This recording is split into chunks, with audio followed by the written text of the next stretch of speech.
Hello student, Kalyani IAS academy को online platform पर आपका स्वागत है। मैं हूं लखन दायमा, आपका एमपीपीएससी मेंस एग्जाम के लिए सेकंड पेपर का फर्स्ट पार्ट पढ़ा रहा हूं, जिसका नाम है संविधान, शासन व्यवस्था, राजनीति तथा प्रशासनिक संरचना।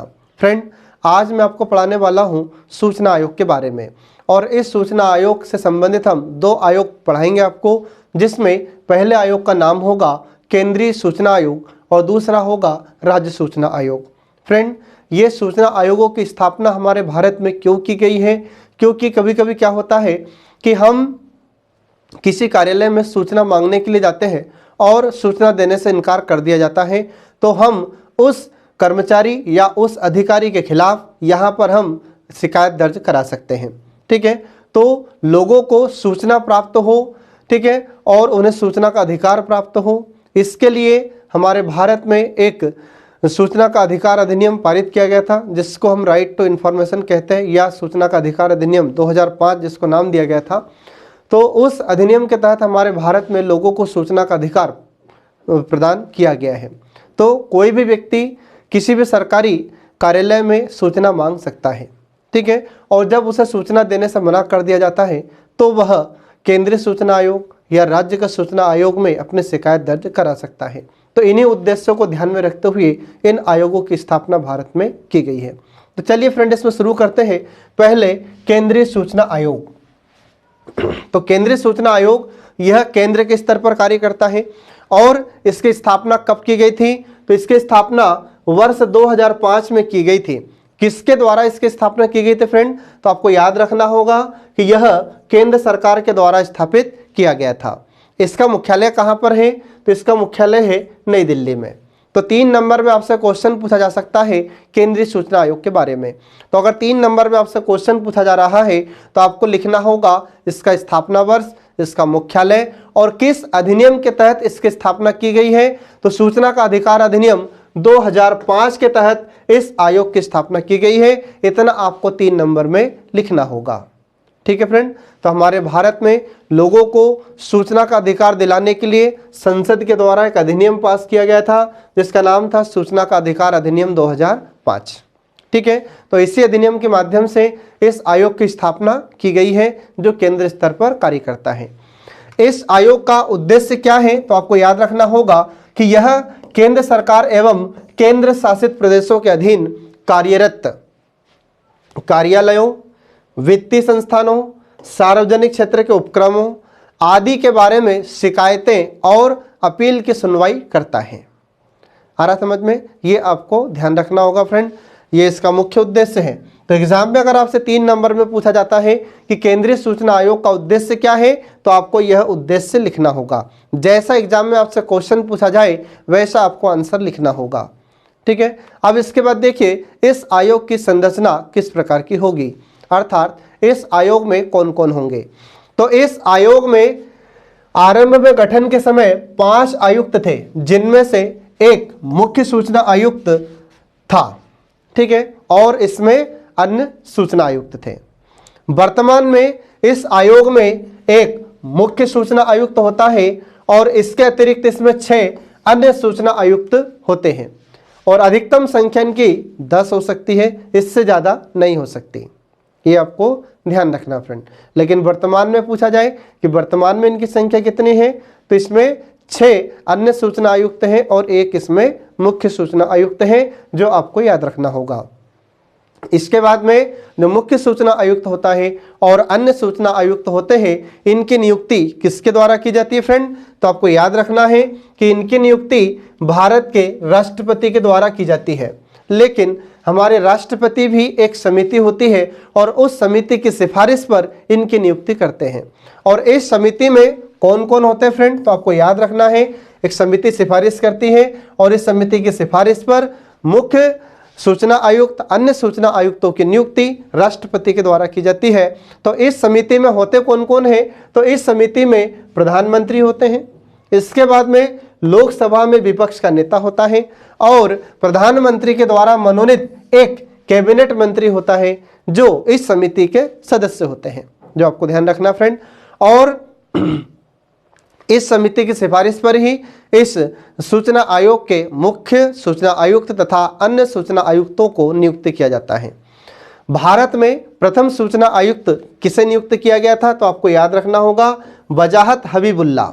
तो वजाहत हबीबुल्ला ये प्रथम भारत के मुख्य सूचना आयुक्त थे, ये आपको याद रखना है फ्रेंड।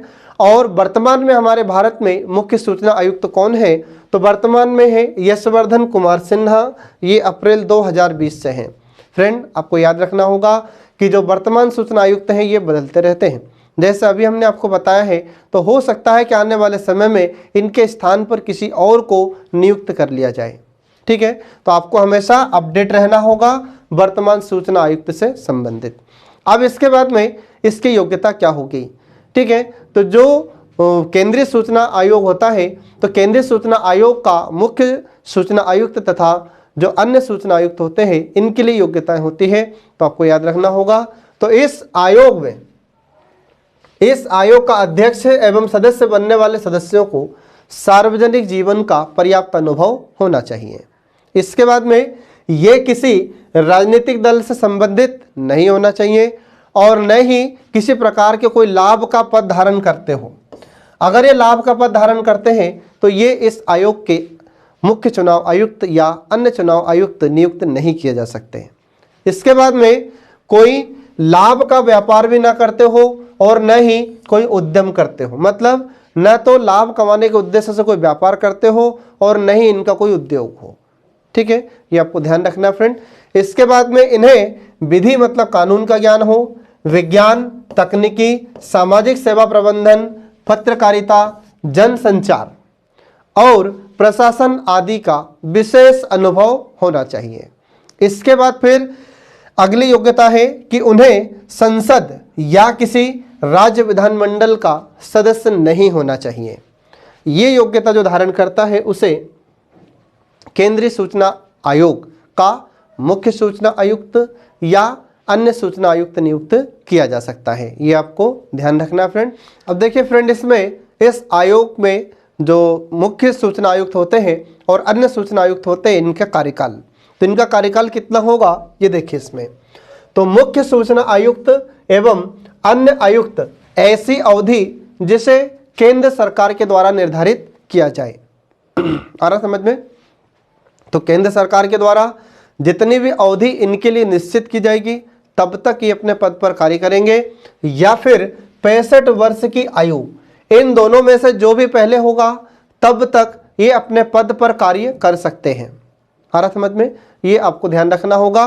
और ये पुनर्नियुक्ति की पात्रता नहीं रखते, अर्थात कि एक बार इस आयोग में जो सूचना आयुक्त या मुख्य सूचना आयुक्त के रूप में नियुक्त किया जा चुका है वह दोबारा इसमें नियुक्ति का पात्र नहीं होगा। इसके बाद फिर इन्हें पद से हटाया जाना, तो इन्हें पद से किस परिस्थिति में हटाया जा सकता है? तो इसके लिए देखिए कि हमारे राष्ट्रपति मुख्य सूचना आयुक्त एवं अन्य आयुक्तों को निम्न प्रकार से उनके पद से हटा सकते हैं। तो इसके लिए हटाने के लिए कुछ शर्त हैं। तो पहला है कि यदि वे अपने कार्यकाल के दौरान किसी अन्य लाभ के पद पर कार्य कर रहे हो। आ रहा समझ में? अगर जो सूचना आयुक्त है या मुख्य सूचना आयुक्त है उस पद पर रहते हुए अगर ये अन्य लाभ का पद धारण कर लेते हैं तो इन्हें पद से हटा दिया जाएगा। दूसरा है कि यदि वे राष्ट्रपति की नज़र में शारीरिक रूप से या मानसिक रूप से अपने दायित्वों का निर्वहन करने में सक्षम ना हो, अर्थात कि ये शारीरिक रूप से काम नहीं कर पा रहे हैं, यानी लंबे समय से बीमार हो, इसके बाद पैरालिसिस जैसे कोई बीमारी इन्हें हो गई हो, या फिर मानसिक रूप से विक्षिप्त हो गए हैं, मतलब दिमाग से इनका कार्य नहीं कर रहा है, तो ऐसी परिस्थिति में हमारे राष्ट्रपति इन्हें पद से हटा सकते हैं। इसके बाद फिर देखिए इसमें कि वे किसी ऐसे लाभ को प्राप्त करते हुए पाए जाते हैं जिससे उनका कार्य या निष्पक्षता प्रभावित होती हो। इसके बाद फिर अगला है कि इसके अलावा राष्ट्रपति आयोग के अध्यक्ष एवं अन्य सदस्यों को सिद्ध कदाचार या अक्षमता या असमर्थता के आधार पर भी इन्हें पद से हटा सकते हैं। अब ये सिद्ध कदाचार क्या होता है? तो एक कदाचार होता है, एक सदाचार होता है। तो सदाचार का अर्थ होता है अच्छे व्यवहार, कदाचार का अर्थ होता है बुरे व्यवहार। तो जब ये मुख्य सूचना आयुक्त या अन्य सूचना आयुक्त किसी गलत व्यवहार में पाए जाते हैं और ये सिद्ध हो जाता है, तो ऐसी परिस्थिति में भी इन्हें पद से हटाया जा सकता है। इसके बाद फिर अगला है कि दिवालिया हो गए हो, बैंक करप्ट हो गए हो। इसके बाद फिर अगला है कि यदि उन्हें नैतिक चरित्रहीनता के किसी अपराध के संबंध में दोषी करार दिया गया है और हमारे राष्ट्रपति को इसके बारे में पता हो, तो इन परिस्थितियों में इन सूचना आयुक्तों को या मुख्य सूचना आयुक्त को उसके पद से हटाया जा सकता है। ये आपको याद रखना है फ्रेंड, ठीक है। अब इसके बाद देखिए इसमें कि इन मामलों में हमारे राष्ट्रपति मामले को जांच के लिए उच्चतम न्यायालय के पास भेजते हैं, ठीक है। ऐसा नहीं है कि हमारे राष्ट्रपति को इनके बारे में कुछ भी गलत सूचना मिली और राष्ट्रपति ने खुद ही इन्हें हटा दिया, ऐसा नहीं होता है। राष्ट्रपति इन्हें पद से हटाने से पहले इनके मामले की जांच के लिए उच्चतम न्यायालय के पास मामले को भेजते हैं। उच्चतम न्यायालय इस मामले की जांच करता है और जांच के पश्चात अगर सही पाता है तो वह राष्ट्रपति को इसके बारे में सलाह देता है और इसके पश्चात हमारे राष्ट्रपति इस अध्यक्ष या सदस्य को, अर्थात जो मुख्य सूचना आयुक्त हैं या अन्य सूचना आयुक्त हैं, इन्हें पद से हटा देते हैं। ये इनको हटाने की प्रक्रिया होती है, ठीक है। अब इसके बाद देखिए कि जो मुख्य सूचना आयुक्त तथा अन्य सूचना आयुक्त होते हैं, इनके वेतन, भत्ते और अन्य इनकी सेवा शर्तें, ठीक है।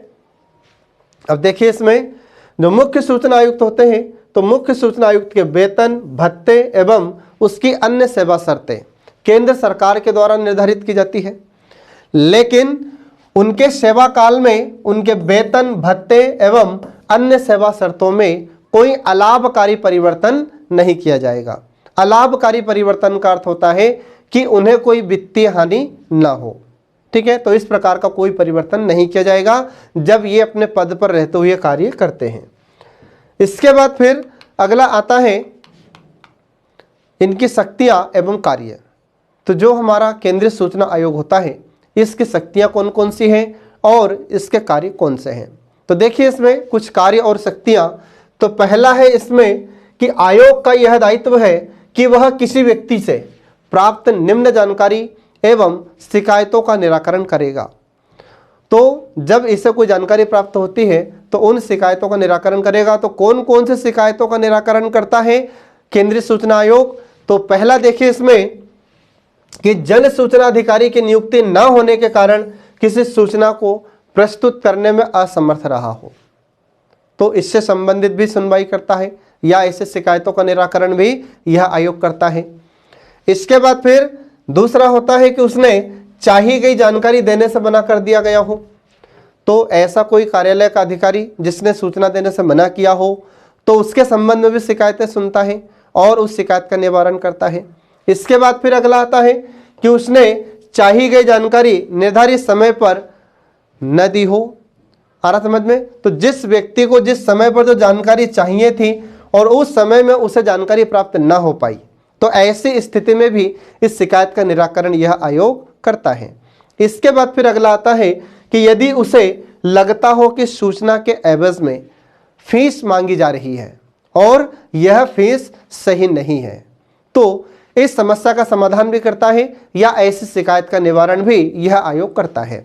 इसके बाद फिर यदि उसे लगता है कि उसके द्वारा मांगी गई सूचना अपर्याप्त है, झूठी है या भ्रामक है, तो इस प्रकार की शिकायतों का भी निराकरण यह आयोग करता है, जो आपको याद रखना होगा। इसके बाद फिर अगला है कि शिकायत की जांच करते समय आयोग को लोक प्राधिकारी के नियंत्रणाधीन किसी दस्तावेज या रिकॉर्ड की जांच कर सकता है तथा इस रिकॉर्ड को किसी भी आधार पर प्रस्तुत करने से इनकार नहीं किया जा सकता। या हम इसको यूं कह सकते हैं सरल शब्दों में कि जांच के समय सभी सार्वजनिक दस्तावेज को आयोग के समक्ष या आयोग के सामने प्रस्तुत करना अनिवार्य होगा। ठीक है, ये इसको आप सरल शब्दों में याद रख सकते हैं।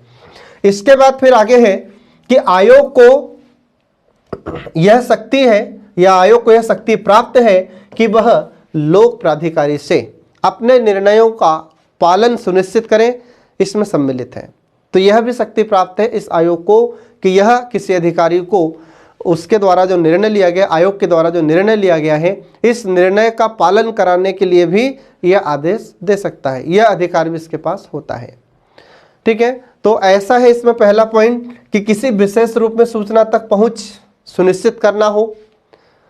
इसके बाद फिर दूसरा पॉइंट इसमें आता है कि जहां कोई भी जन सूचना अधिकारी नहीं है वहां ऐसे अधिकारी को नियुक्त करने का भी आदेश यह आयोग दे सकता है।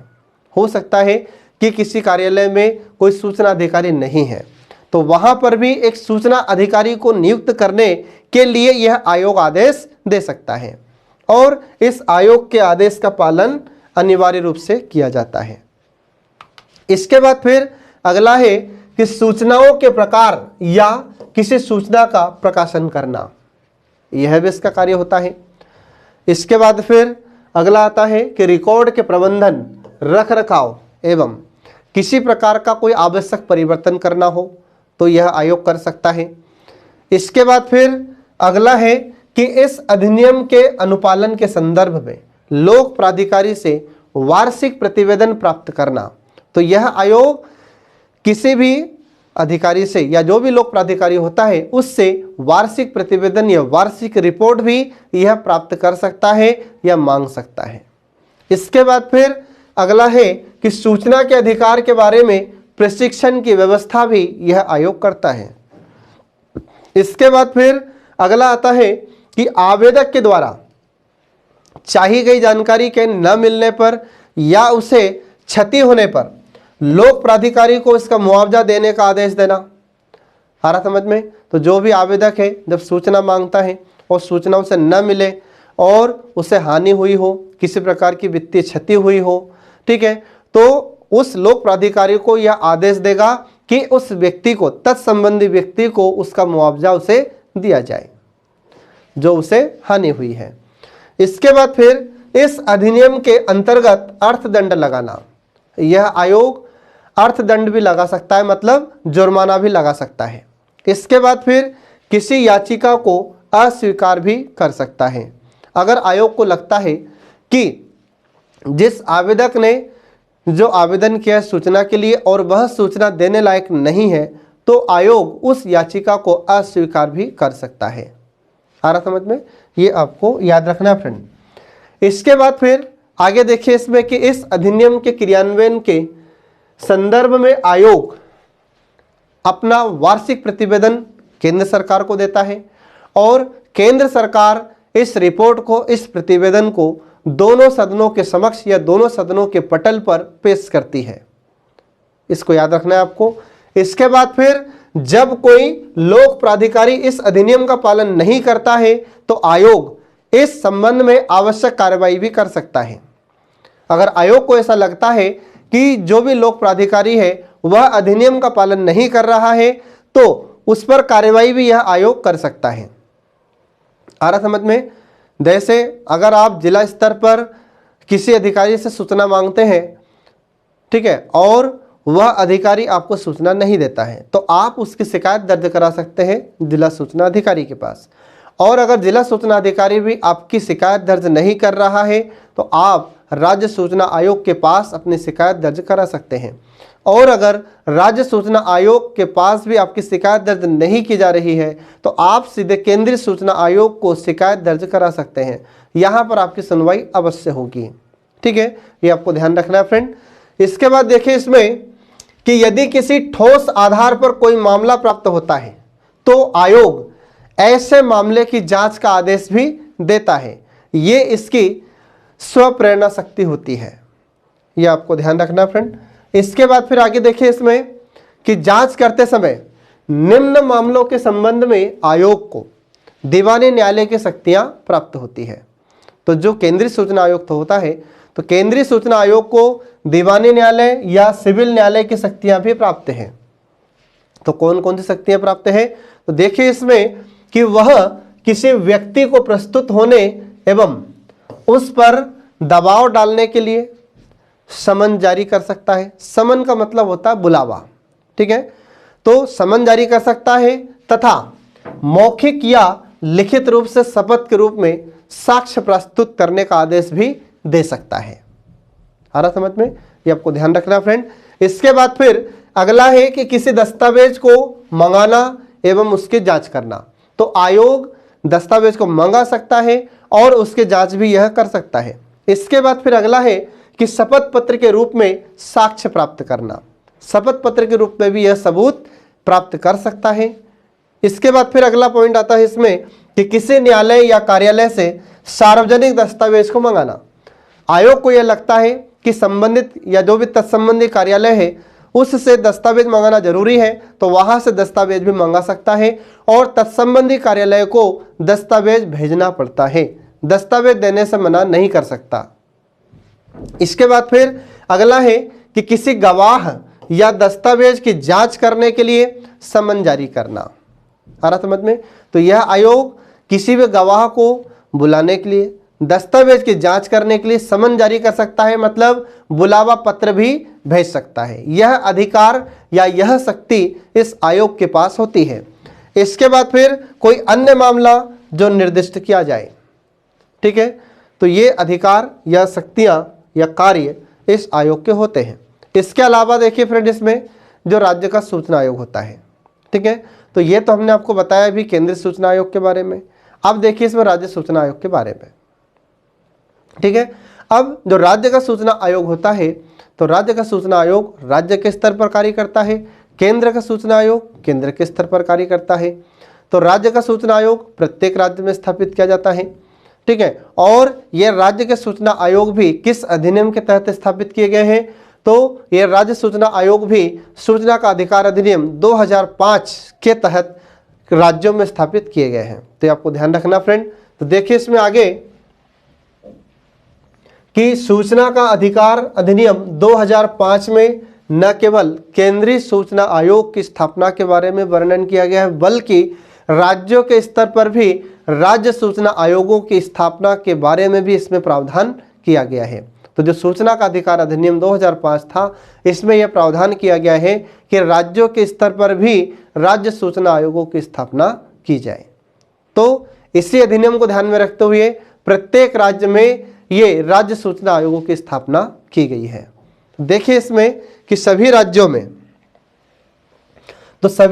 में शासकीय राजपत्र में अधिसूचना के माध्यम से राज्य सूचना आयोग की स्थापना की गई है।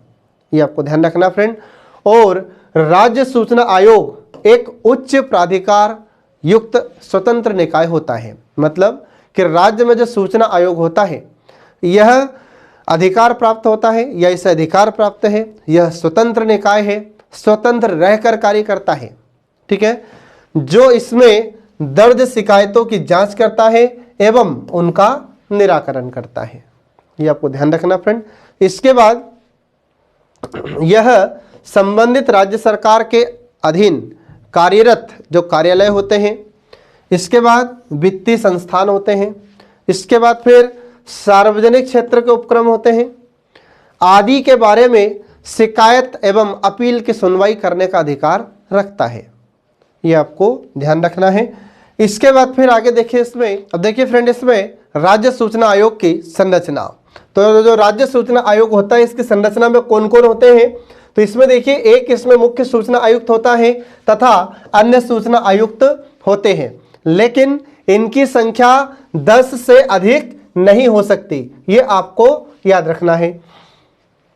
अब जो मुख्य सूचना आयुक्त होते हैं तथा अन्य सूचना आयुक्त होते हैं राज्यों के, इनकी नियुक्ति किसके द्वारा की जाती है फ्रेंड? तो इनकी नियुक्ति राज्य के राज्यपाल के द्वारा की जाती है। और जो राज्यपाल होते हैं तो राज्यपाल खुद अपनी मर्जी से इन्हें नियुक्त नहीं करते हैं, राज्यपाल भी एक समिति की सिफारिश पर राज्य के मुख्य सूचना आयुक्त तथा अन्य सूचना आयुक्तों की नियुक्ति करते हैं। और इस समिति में कौन कौन होते हैं फ्रेंड? तो इस समिति में मुख्यमंत्री होता है, विधानसभा में विपक्ष का नेता होता है और मुख्यमंत्री के द्वारा मनोनीत एक कैबिनेट मंत्री होता है। तो ये सब सदस्य इस समिति के सदस्य होते हैं और इसी समिति की सिफारिश पर हमारे राज्यपाल इनकी नियुक्ति करते हैं, जो आपको याद रखना है। अब इसके बाद देखिए इसमें आगे इनकी योग्यता।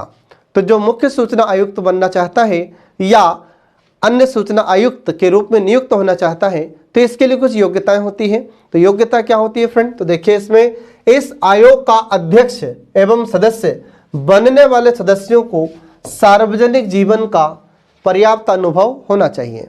तो सार्वजनिक जीवन का जो व्यक्ति अनुभव रखता है वह इस आयोग का सूचना आयुक्त या मुख्य सूचना आयुक्त के रूप में नियुक्त किया जा सकता है।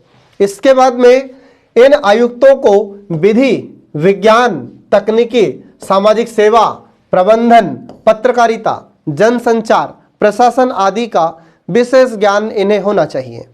इसके बाद इन्हें संसद या किसी राज्य विधानमंडल का सदस्य नहीं होना चाहिए, अगर है तो इस्तीफा देना होगा। इसके बाद वे किसी राजनीतिक दल से संबंधित कोई लाभ का पद धारण नहीं किए होना चाहिए। इसके बाद फिर वे कोई लाभ का व्यापार या उद्यम ना करते हो। आ रहा समझ में? ये योग्यताएं जो धारण करता है उसे सूचना आयोग के मुख्य सूचना आयुक्त या अन्य सूचना आयुक्त के रूप में नियुक्त किया जा सकता है। अब राज्य सूचना आयोग के जो मुख्य सूचना आयुक्त तथा अन्य सूचना आयुक्त होते हैं, इनके कार्यकाल कितने होते हैं, इनका कार्यकाल कितना होगा और इनकी सेवा शर्तें क्या होगी? तो देखिए इसमें इनका कार्यकाल, तो राज्य में जो मुख्य सूचना आयुक्त होते हैं एवं अन्य सूचना आयुक्त होते हैं, इनका कार्यकाल केंद्र सरकार के द्वारा निर्धारित जितनी अवधि होती है उतनी अवधि तक ये अपने पद पर रहते हुए कार्य करते हैं और इसके अलावा ये 65 वर्ष की आयु तक अपने पद पर कार्य करेंगे। तो इनमें दोनों में से जो भी पहले हो, तो दोनों में से क्या, केंद्र सरकार जो अवधि निर्धारित करेगी एक तो वह, और दूसरा 65 वर्ष, इनमें से जो भी पहले हो जाए तब तक ये अपने पद पर कार्य कर सकते हैं। आ रहा समझ में? इसके बाद में इन्हें पुनर्नियुक्ति की पात्रता नहीं होगी, अर्थात कि एक बार जब ये इस पद पर नियुक्त हो जाते हैं तो दूसरी बार उन्हें इसी पद पर नियुक्त नहीं किया जा सकता। इसके बाद में इन्हें पद से कैसे हटाया जाएगा? तो पद से हटाया किस आधार पर जाता है? तो देखिए इसमें कि राज्यपाल मुख्य सूचना आयुक्त एवं अन्य सूचना आयुक्तों को निम्न प्रकार से उनके पद से हटा सकते हैं। तो किस आधार पर इन्हें पद से हटाया जा सकता है? तो पहला आधार होता है कि यदि वे दिवालिया हो जाए, दिवालिया का मतलब बैंक करप्ट हो जाए, पहला आधार। दूसरा होता है कि वे किसी ऐसे लाभ का पद या ऐसा लाभ को प्राप्त कर रहे हैं जिससे उनका कार्य या उनकी निष्पक्षता प्रभावित होती हो। अगला आधार होता है कि राज्यपाल आयोग के अध्यक्ष एवं अन्य सदस्यों को सिद्ध कदाचार या असमर्थता या अक्षमता के आधार पर भी पद से हटा सकते हैं। तो मैंने आपको थोड़ी देर पहले ही बताया है, केंद्रीय सूचना आयोग में अध्यक्ष और जो मुख्य सूचना आयुक्त और अन्य सूचना आयुक्त थे उनके बारे में बताया था कि सिद्ध कदाचार या असमर्थता के आधार पर भी उन्हें हटा सकते हैं। तो सिद्ध कदाचार का अर्थ होता है कि जब इन पर कोई बुरा व्यवहार आरोपित हो, जब इन पर कोई बुरा व्यवहार सिद्ध हो जाए, तो ऐसे स्थिति में भी हमारे राज्यपाल इन्हें पद से हटा सकते हैं। इसके बाद है फिर कि यदि उन्हें नैतिक चरित्रहीनता के किसी अपराध के संबंध में इन्हें दोषी करार दिया जाता है तो भी इन्हें पद से हटाया जा सकता है। यदि वे अपने कार्यकाल के दौरान किसी अन्य लाभ के पद पर कार्य कर रहे हो तो भी इन्हें पद से हटाया जा सकता है।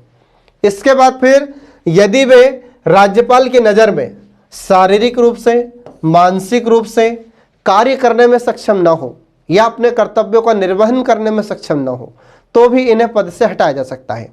अब शारीरिक या मानसिक रूप से सक्षम न होना, इसका अर्थ क्या है?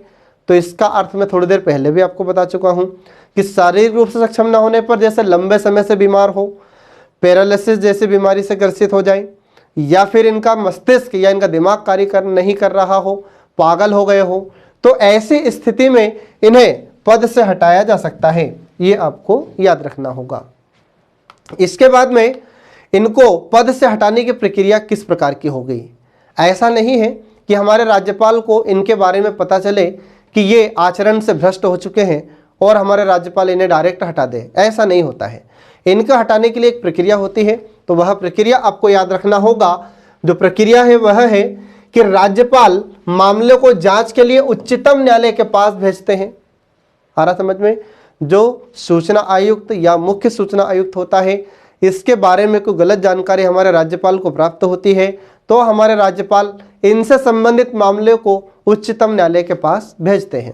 उच्चतम न्यायालय इस मामले की जांच करते हैं और जांच के बाद अगर ये सही पाया जाता है और राज्यपाल को इसके बारे में सलाह देता है हमारा उच्चतम न्यायालय कि तत्संबंधी सूचना आयुक्त या मुख्य सूचना आयुक्त पर जो आरोप लगाए गए हैं वे बिल्कुल सही है, तो ऐसे स्थिति में हमारे राज्यपाल मुख्य सूचना आयुक्त को या अन्य सूचना आयुक्त को उसके पद से हटा देते हैं। ठीक है, ये इनको हटाने की प्रक्रिया होती है फ्रेंड, जो आपको याद रखना है। यह प्रक्रिया 3 नंबर में भी आपसे पूछी जा सकती है। इसके बाद फिर देखिए, इस आयोग के जो मुख्य सूचना आयुक्त होते हैं, अन्य सूचना आयुक्त होते हैं, इनके वेतन एवं भत्ते तथा अन्य इनकी सेवा शर्तें। तो देखिए इसमें कि राज्य के मुख्य सूचना आयुक्त के वेतन, भत्ते एवं अन्य सेवा शर्तें केंद्र सरकार के द्वारा निर्धारित की जाती है, ये आपको याद रखना होगा। इसके बाद फिर इसी प्रकार से जो अन्य सूचना आयुक्त होते हैं तो इनके वेतन, भत्ते और अन्य सेवा शर्तें भी केंद्र सरकार के द्वारा ही निर्धारित किए जाएंगे। लेकिन उनके सेवा काल में जब ये पद पर रहते हुए कार्य करते हैं तो सेवा काल में उनके वेतन, उनके भत्ते तथा अन्य सेवा शर्तों में कोई अलाभकारी परिवर्तन नहीं किया जाएगा। ठीक है, ये आपको याद रखना है फ्रेंड। अब इसके बाद देखिए इसमें आगे इसकी शक्तियां और कार्य। तो जो राज्य सूचना आयोग होता है इसके शक्तियां और कार्य कौन कौन से हैं, तो देखिए इसमें इसके पहली शक्ति या कार्य है कि आयोग का यह दायित्व है कि वे किसी व्यक्ति से प्राप्त निम्न जानकारी एवं शिकायतों का निराकरण करेगा।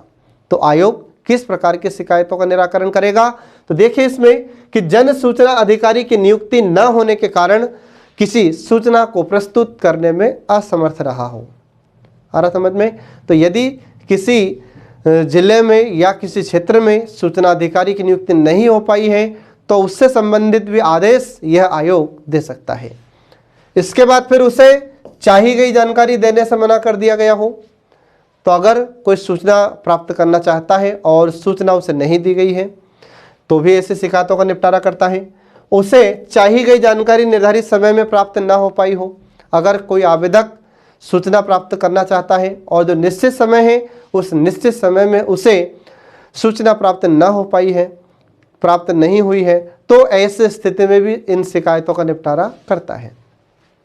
इसके बाद फिर यदि उसे लगता है कि सूचना के एवज में मांगी गई फीस सही नहीं है, यदि आयोग को ऐसा लगता है कि सूचना देने के बदले में जो फीस मांगी गई है वह ज़्यादा है या सही नहीं है, तो ऐसे शिकायतों का निपटारा भी आयोग करता है।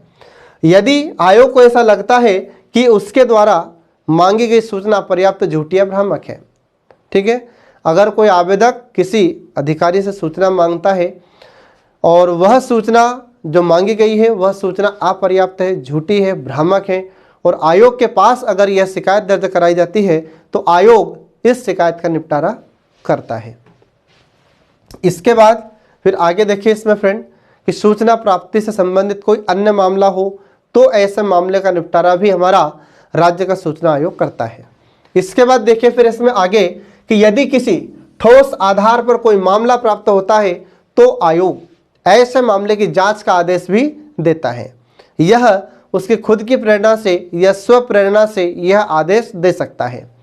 इसके बाद फिर आगे आता है कि जांच करते समय निम्न मामलों के संबंध में आयोग को दीवानी न्यायालय की शक्तियां प्राप्त होगी। तो कौन कौन सी दीवानी न्यायालय की शक्तियां प्राप्त होगी, तो पहली शक्ति प्राप्त है आयोग को कि वह किसी व्यक्ति को प्रस्तुत होने या उस पर दबाव डालने के लिए समन जारी कर सकता है। समन मतलब बुलावा पत्र भी भेज सकता है तथा मौखिक या लिखित रूप से शपथ के रूप में साक्ष्य प्रस्तुत करने का आदेश भी दे सकता है। आ रहा समझ में? ये आपको याद रखना है फ्रेंड। इसके बाद फिर अगला है कि किसी दस्तावेज को मंगाना एवं उसकी जांच करना। तो आयोग किसी दस्तावेज को किसी कार्यालय से मंगा सकता है और उसकी जांच पड़ताल भी कर सकता है। इसके बाद फिर शपथ पत्र के रूप में साक्ष्य को प्रस्तुत करना, इसके लिए भी आदेश दे सकता है। इसके बाद फिर किसी न्यायालय या कार्यालय से सार्वजनिक दस्तावेज को मंगाना, तो जो आयोग होता है यह आयोग किसी न्यायालय से या किसी कार्यालय से सार्वजनिक दस्तावेज भी मंगा सकता है। यह दीवानी अधिकार या दीवानी शक्तियां आयोग के पास होती है। इसके बाद फिर अगला देखिए कि किसी गवाह या दस्तावेज को प्रस्तुत करने या होने के लिए भी बुलावा पत्र भेज सकता है यह आयोग। आ रहा समझ में? कोई भी गवाह है उसको बुलाने के लिए बुलावा पत्र भेज सकता है, किसी दस्तावेज को मंगाने के लिए, किसी दस्तावेज को प्रस्तुत करने के लिए भी समन जारी कर सकता है या बुलावा पत्र भेज सकता है। समन का अर्थ होता है बुलावा पत्र। इसके बाद फिर कोई अन्य मामला जिस पर विचार करना आवश्यक हो, ठीक है, तो ये सभी शक्तियां आयोग के पास होती है। इसके बाद फिर देखिए इसमें आगे कि शिकायत की जांच करते समय आयोग लोक प्राधिकारी के नियंत्रणाधीन किसी दस्तावेज या रिकॉर्ड की जांच कर सकता है। यह आयोग के पास शक्ति होती है तथा इस रिकॉर्ड को किसी भी आधार पर प्रस्तुत करने से इनकार नहीं किया जा सकता है। या इसको हम सरल भाषा में या सरल शब्दों में आप याद रख सकते हैं कि जांच के समय सभी सार्वजनिक दस्तावेज आयोग के सामने या आयोग के समक्ष प्रस्तुत करना अनिवार्य होता है। ठीक है फ्रेंड, ये आपको याद रखना होगा। तो जो हमने आपको केंद्रीय सूचना आयोग के बारे में पढ़ाया है बस थोड़ा सा परिवर्तन करके इसमें आपको याद रखना है। इसके बाद फिर आयोग को यह शक्ति प्राप्त होती है कि वह लोक प्राधिकारी से अपने निर्णयों का अनुपालन सुनिश्चित करे। और इसमें क्या क्या सम्मिलित है? तो इसमें सम्मिलित है कि किसी विशेष रूप में सूचना तक पहुंच। इसके बाद फिर दूसरा होता है इसमें कि जहां कोई भी जन सूचना अधिकारी नहीं है वहां ऐसे सूचना अधिकारी को नियुक्त करने का आदेश जारी करना। तो जिन क्षेत्रों में जो सूचना अधिकारी नहीं है तो वहां पर एक सूचना अधिकारी को नियुक्त करने का आदेश भी यह आयोग दे सकता है। इसके बाद फिर सूचनाओं के प्रकार या किसी सूचना का प्रकाशन करना, यह भी आयोग कर सकता है। इसके बाद फिर रिकॉर्ड के प्रबंधन रख रखाव में किसी प्रकार का कोई आवश्यक परिवर्तन करना हो तो उसमें परिवर्तन भी यह आयोग कर सकता है। इसके बाद फिर अगला आता है इसमें कि सूचना के अधिकार के बारे में प्रशिक्षण की यदि व्यवस्था करने की आवश्यकता हो तो यह प्रशिक्षण की व्यवस्था भी यह आयोग करता है। इसके बाद फिर अगला पॉइंट आता है इसमें कि इस अधिनियम के अनुपालन के संदर्भ में लोक प्राधिकारी से वार्षिक प्रतिवेदन प्राप्त करना। इसके बाद में आवेदक द्वारा चाही गई जानकारी के न मिलने पर या उसे क्षति होने पर, क्षति का मतलब होता है नुकसान होने पर, तो लोक प्राधिकारी को इसका मुआवजा देने का आदेश भी यह आयोग दे सकता है। इसका अर्थ क्या है? तो इसका अर्थ यह है कि यदि कोई आवेदक कोई सूचना या कोई जानकारी प्राप्त करना चाहता है और उसे नुकसान हुआ है या उसे क्षति हुई है तो इसका मुआवजा देने के लिए यह आदेश देगा। तो यह आयोग उस लोक प्राधिकारी को, उस अधिकारी को आदेश देगा कि आवेदक को जो नुकसान हुआ है, जो क्षति हुई है, उसका मुआवजा प्रदान किया जाए। यह आदेश भी आयोग दे सकता है। ये आपको ध्यान रखना फ्रेंड, ठीक है। इसके बाद फिर इस अधिकार के अंतर्गत यह अर्थदंड भी लगाता है। तो आयोग को अधिकार है कि यह जुर्माना भी लगा सकता है। इसके बाद फिर किसी याचिका को अस्वीकार भी कर सकता है। आयोग को ऐसा लगता है कि आवेदक के द्वारा जो शिकायत दर्ज की गई है वह सूचना नहीं दी जा सकती, तो ऐसे सूचना को देने से भी मना किया जा सकता है या ऐसी याचिका को अस्वीकार भी किया जा सकता है। इसके बाद फिर अगला आता है कि इस अधिनियम के क्रियान्वयन के संदर्भ में आयोग अपना वार्षिक प्रतिवेदन राज्य सरकार के समक्ष प्रस्तुत करता है और राज्य सरकार इस प्रतिवेदन को, राज्य सरकार इस रिपोर्ट को राज्य के विधानमंडल के पटल पर रखती है या राज्य के विधानमंडल के समक्ष राज्य सरकार प्रस्तुत करती है। इसके बाद फिर जब कोई लोक प्राधिकारी इस अधिनियम का पालन नहीं करता हो तो आयोग इस संबंध में आवश्यक कार्रवाई भी कर सकता है। यह अधिकार आयोग के पास होता है। आ रहा समझ में? तो अगर कोई ऐसा अधिकारी है जो अधिनियम का पालन नहीं कर रहा है तो उस अधिकारी पर, उस तत्संबंधी अधिकारी पर भी आयोग कार्यवाही कर सकता है फ्रेंड, ये आपको ध्यान रखना है। इसके बाद फिर अगला आता है सूचना का अधिकार संशोधन अधिनियम 2019। तो इस प्रकार से केंद्रीय सूचना आयोग और राज्य का सूचना आयोग समाप्त हो जाता है। अब इसके बाद में आता है कि जो सूचना का अधिकार संशोधन अधिनियम है 2019, तो पहली बार सूचना का अधिकार अधिनियम संसद के द्वारा कब पारित किया गया था, तो 2005 में। ठीक है, ये आपको याद रखना होगा। तो सूचना का अधिकार अधिनियम 2005 संसद के द्वारा पारित किया गया था और उसमें कुछ सुधार किए गए हैं। तो उसमें सुधार कौन कौन से किए गए, कुछ संशोधन किए गए हैं। तो देखिए इसमें सूचना का अधिकार संशोधन अधिनियम 2019, इसकी कुछ प्रमुख विशेषताएं हैं जो निम्नलिखित है। तो यह आपसे 5 नंबर में क्वेश्चन पूछा जा सकता है कि सूचना का अधिकार संशोधन अधिनियम 2019 के प्रावधान लिखिए। तो 5 नंबर में आपसे पूछा जा सकता है और आपको फिर लिखना होगा। देखिए इसमें इसकी विशेषताएं कौन कौन सी है। तो पहली विशेषता होती है कि संशोधन अधिनियम के अनुसार राज्य मुख्य सूचना आयुक्त तथा राज्य सूचना आयुक्त के वेतन, भत्ते तथा सेवा शर्तें केंद्र सरकार निर्धारित करेगी। इसके बाद फिर संशोधन के पहले राज्य मुख्य सूचना आयुक्त तथा अन्य सूचना आयुक्तों के वेतन, भत्ते, सेवा शर्तें क्रमशः चुनाव आयुक्त तथा राज्य सरकार के मुख्य सचिव के बराबर थे। आ रहा समझ में, ये आपको ध्यान रखना है फ्रेंड, ये थोड़ा सुधार किया गया इसमें। इसके बाद फिर देखिए इसमें कि संशोधन के द्वारा उन प्रावधानों को हटा दिया गया है जिनमें मुख्य सूचना आयुक्त तथा अन्य सूचना आयुक्त, राज्य मुख्य सूचना आयुक्त तथा राज्य सूचना आयुक्त की पूर्व सरकारी सेवाओं के एवज में प्राप्त सेवानिवृत्ति, लाभ, पेंशन आदि के विरुद्ध उनके वेतन में कटौती की जाती थी। ठीक है, ये आपको याद रखना है। इसके बाद फिर अगला आता है कि मुख्य सूचना आयुक्त तथा कोई सूचना आयुक्त उतनी अवधि तक पद पर बना रहेगा जितनी केंद्र सरकार ने निश्चित की है। इसके बाद फिर अगला प्रावधान है इसमें कि इसके पहले यह अवधि अर्थात कार्यकाल 5 वर्ष के लिए निर्धारित था। यह आपको याद रखना है फ्रेंड। जो संशोधन हुआ है 2019 में, इससे पहले सूचना आयोग के जो आयुक्त होते हैं इनका कार्यकाल कितना था, 5 वर्ष था। लेकिन 2019 में संशोधन किया गया है और उसमें यह प्रावधान किया गया है कि हमारी केंद्र सरकार इनकी पदावधि जितनी निश्चित करेगी तब तक ये अपने पद पर कार्य करते रहेंगे। ठीक है, तो ये इसमें थोड़ा सा सुधार किया गया है जो आपको याद रखना है। इसके बाद फिर मुख्य सूचना आयुक्त एवं अन्य सूचना आयुक्त के वेतन, भत्ते तथा सेवा शर्तें केंद्र सरकार के द्वारा निर्धारित किए जाएंगे। ये 2019 के संशोधन में यह प्रावधान किया गया था। इसके बाद फिर अगला प्रावधान है कि इस संशोधन के पहले मुख्य सूचना आयुक्त के वेतन, भत्ते तथा सेवा शर्तें मुख्य चुनाव आयुक्त के समकक्ष थी। ठीक है, ये आपको ध्यान रखना है। इसके बाद फिर एक सूचना आयुक्त की सेवा शर्तें व वेतन, भत्ते आदि ये सब चुनाव आयुक्त के बराबर थे, चुनाव आयुक्त के समकक्ष थे। ठीक है, तो इसमें परिवर्तन किया गया है, इसमें संशोधन किया गया है जो आपको याद रखना है फ्रेंड। तो यह संशोधन इम्पोर्टेंट है, एग्जाम में आपसे क्वेश्चन पूछा जा सकता है कि सूचना का अधिकार संशोधन अधिनियम 2019 में कौन कौन से संशोधन किए गए थे। ये आपसे 5 नंबर में क्वेश्चन पूछा जा सकता है।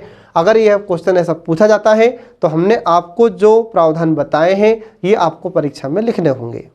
ठीक है फ्रेंड, तो इस प्रकार से आज का हमारा सेशन समाप्त हो जाता है।